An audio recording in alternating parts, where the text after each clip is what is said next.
அம்மா இன்னைக்கு என்ன சமையல்? இன்னைக்கு என்ன சமையல்? நம்ம வீட்டில் என்ன ஸ்பெஷல்? வீட்டில் சுட சுட சாதம். சுட சுட சாதம், கீரை கூட்டு. சூப்பர். என்ன கீரை கூட்டு? தண்டு கீரை, பச்சை பருப்பு போட்டு பச்சை பருப்பு, தக்காளி, பச்சை மிளகா, பூண்டு எல்லாம் போட்டு வேக வச்சு, அப்புறம் கீரை வேக வச்சு வெங்காயம் அரைச்சி ஊற்றி. ஓகே. அடுத்தது ரசம். சூப்பர். ரசம் கூட்டு நல்லா இருக்கும்ல. ரசம் கூட்டு போட்டு சாப்பிடலாம், ரசத்துக்கு கூடயும் கூட்டு தொட்டுக்க மாதிரி. தக்காளி ரசம்.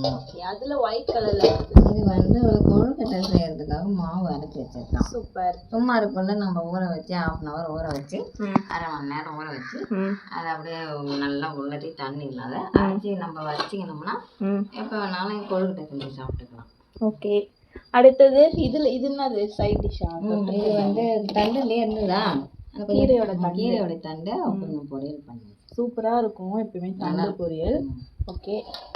சாப்பாடு போட்டு செய்யலாம். கூட்டு நிறைய ஆகிடும். அப்புறம் இதுனா இது ஒரு ரசத்துக்கு தனியாக தொட்டுட்டு அது தனியாக. சரி, சாப்பாடு போடுங்க, சாப்பிட்லாம். சொல்ல அப்பா நேற்று 2 கீரை வாங்கி வந்தாரு. இதில் 1 சமைச்சிட்டிங்களா? அரைக்கீரை வாங்கி வந்தது, தண்டு கீரை வாங்கி வந்தது. அது என்னன்னா அது ரொம்ப கொஞ்சம் இதுவாக இருந்ததா. எப்படி இருந்துச்சு? ஈரமாக இருந்தது, அதனால வைக்க முடியாது. இது அதனால இன்னைக்கே செஞ்சாச்சு. ஓகே.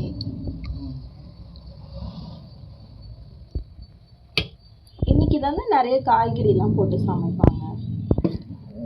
செய்வாங்க. செஞ்சுருக்கோம்ல. விரதம் இருந்து 21 காய் போட்டு செய்ய அதெல்லாம் இப்போலாம் நாங்கள் செஞ்சிருந்தோம். சாப்பிடலாமே. சாப்பிட்டு பாருங்க டேஸ்ட் எப்படி இருக்குன்னு. நீ சாப்பிட்டுட்டு எனக்கு ஊட்டி விடு. இந்த மாதிரி தண்டு பொரியல் மாதிரி சமைச்சு பாருங்க, சூப்பராக இருக்கும். கீரையோட தண்டெல்லாம் வேஸ்ட்டாக போடாமல் சில பேர் கீரை தண்டு சேர்த்தே சமைச்சிருவாங்க. கடையில் கீரைக்கு யூஸ் பண்ணுவாங்க. தண்டை மட்டும் தனியாக இந்த மாதிரி மிளகாய் தூள்லாம் போட்டு பொரியல் பண்ணி சாப்பிட்டு பார்த்தீங்கன்னா கொஞ்சம் எண்ணெய் ஊற்றி கடுகு போட்டு அப்புறம் என்னம்மா போடணும்? உப்பு போட்டு சமைச்சு பார்த்தீங்கன்னா தண்டா இதுன்னு பார்ப்பீங்க. அவ்வளோ டேஸ்ட்டாக இருக்கும். ரொம்ப பிடிக்கும் எல்லாருக்கும் இந்த மாதிரி சமைச்சிங்கன்னா. எங்களுக்குமே பிடிக்கும்.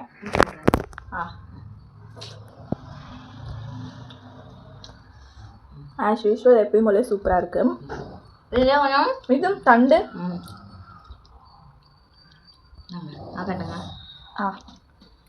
இதில் நமக்கு கொஞ்சம் கூட்டு சாப்பிட்டுன்னே இருந்தோம்னா அதுக்கப்புறம் ரசம் தண்டும் சூப்பராக இருக்குமா டேஸ்ட்டு. அப்படியே நான் சாப்பிட்றேன். எல்லாத்துக்குமே தண்டு பொரியல் செம்மையாக இருக்கும். இதில் ரசத்தை தண்டு கூட்டு, கீரை கூட்டு, எல்லா வகையான கொஞ்சம் மிக்ஸ் பண்ணி சாப்பிட்டா கூட்டுக்குமே கோஸ் கூட்டு எல்லாத்துக்குமே உங்களுக்கு அப்படியே சாப்பிட்றதுக்கு சில பேருக்குலாம் பிடிக்கல. அந்த மாதிரி ரசத்தை அது கூட மிக்ஸ் பண்ணி கொஞ்சம் சாப்பிட்டு பாருங்க. அப்புறம் கூட்டு ரசம் தனியாக கூட்டு தனியாக தொட்டுட்டும் சாப்பிட்லாம். இல்லைன்னா இந்த மாதிரி ஒன்றா மிக்ஸ் பண்ணி சாப்பிடலாம். நல்லா இப்படியே சாப்பிடலாம். நல்லா இருக்கும். செம்மையாக இருக்கும். ஓகே, இன்றைக்கி நம்ம வீட்டில் ஸ்பெஷல் கீரை ஸ்பெஷல் தான் இன்றைக்கி. இந்த வீடியோ நம்ம இதோட முடிச்சுக்கலாம். இந்த வீடியோ பிடிச்சா லைக் பண்ணுங்கள், நம்ம சேனலை சப்ஸ்கிரைப் பண்ணிக்கோங்க. நெக்ஸ்ட் ஒரு vlogல பார்க்கலாம். பாய்.